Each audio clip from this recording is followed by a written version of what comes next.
You are exhausted, not because you did too much physical work, but because you are carrying 1,000 pounds of unsaid words and swallowed emotions. You feel it in your stomach, that constant knot of anxiety that never goes away. Let's be honest. Being the nice girl isn't just making you unhappy, it is literally making you sick. I'm Amelia.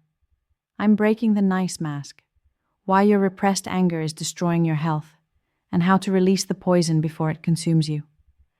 Let's start with the physical reality. How many of you suffer from crushing fatigue that sleep doesn't fix? Western medicine treats the symptom. You get a pill for the headache. But psychology asks the deeper question: what is your body trying to say that your mouth refuses to speak? For women, niceness is often a survival strategy. We are taught that anger is ugly, anger is dangerous, anger makes you unlovable. So, when someone crosses your boundary, when your boss disrespects you, when your partner ignores your needs, you don't scream, you smile. You say, "It's okay." But energy cannot be destroyed, it can only be transformed. That anger doesn't vanish. It turns inward. It attacks you. Repressed anger is like drinking poison and expecting the other person to die. But they are fine. They are sleeping soundly. You are the one lying awake at 3 a.m. with a racing heart. We need to deconstruct this mask. Who told you that you had to be nice to be worthy? Likely it started when you were very small. You learned that when you were quiet, compliant, and smiling, you were praised. What a good girl. But when you were loud, difficult, or angry, love was withdrawn. You were sent to your room. You were shamed. You internalized an equation. Self-expression is rejection. Compliance is safety. So now, as an adult woman, you are terrified of conflict. You think that if you set a boundary, you are being mean. You think that if you express disappointment, you are being a bitch. You have become a master of the fawn response. You anticipate everyone else's needs to avoid tension. You absorb the emotional labor of everyone around you. You are the peacemaker, the shock absorber. But look at the cost. The cost is your vitality. You are trading your authenticity for approval. Here is the paradigm shift you need. Anger is not a bad emotion. Anger is a guardian. Think of a castle. Your anger is the sentinel standing at the gate. When an intruder tries to break in, the sentinel screams. That is the function of anger. It tells you, something is wrong. A violation has occurred. My value is being threatened. When you numb your anger, you fire the sentinel. You leave the gates open. And then you wonder why you feel invaded, used, and depleted. A healthy woman has a relationship with her anger. She listens to it.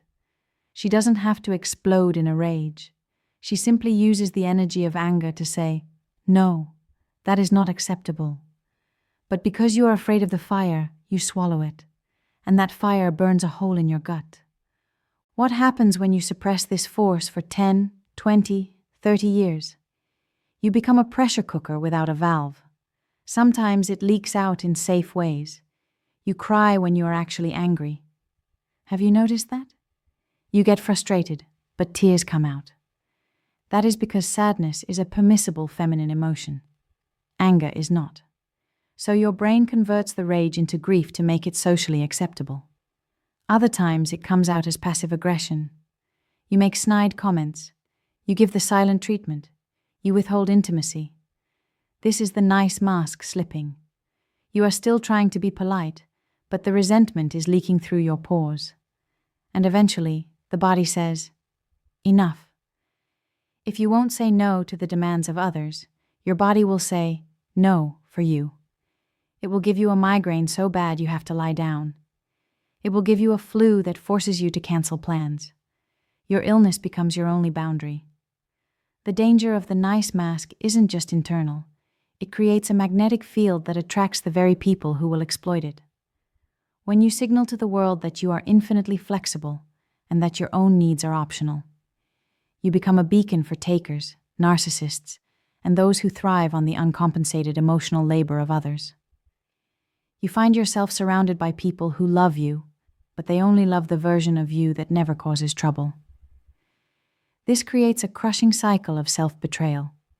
You feel resentful because they are taking too much, but you can't express that resentment because you're terrified they'll leave. So the mask grows heavier, and the internal fire burns hotter, further eroding your sense of self.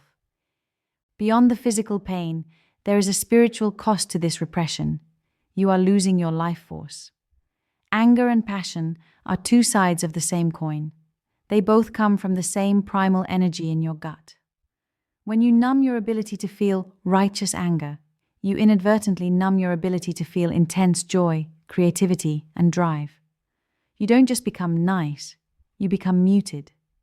Your life starts to feel like a black and white movie where you are merely performing a role written by someone else's expectations. How to detox? You cannot think your way out of this. You have to feel your way out. You need to somaticize the release. Step 1.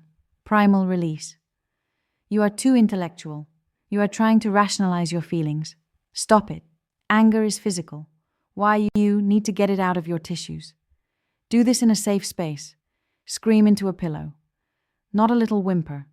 A guttural scream from your belly. Punch the mattress. Twist a towel until your hands shake. You need to show your nervous system that it is safe to be aggressive. You need to discharge the stored adrenaline. You might cry afterwards. You might laugh. But you will feel lighter. Step 2. The art of the cold no. You are used to the apologetic no. It sounds like, "I'm so sorry, I would love to, but I just can't right now, maybe next time." Stop apologizing for your limits. Practice the cold no. "No, I can't do that. That doesn't work for me. I'm not available." No explanations, no excuses, no smiling to soften the blow. Sit in the awkwardness. Let the silence hang there. That discomfort you feel? That is your power returning to you. Step 3. Reclaiming the shadow. You need to integrate the parts of yourself you deemed unlovable. You are allowed to be difficult. You are allowed to be inconvenient. You are allowed to be selfish. The people who love you only when you are nice do not love you. They love your compliance. They love how easy you make their lives. When you start dropping the mask, some people will leave. Let them go. They were only using you as a mirror.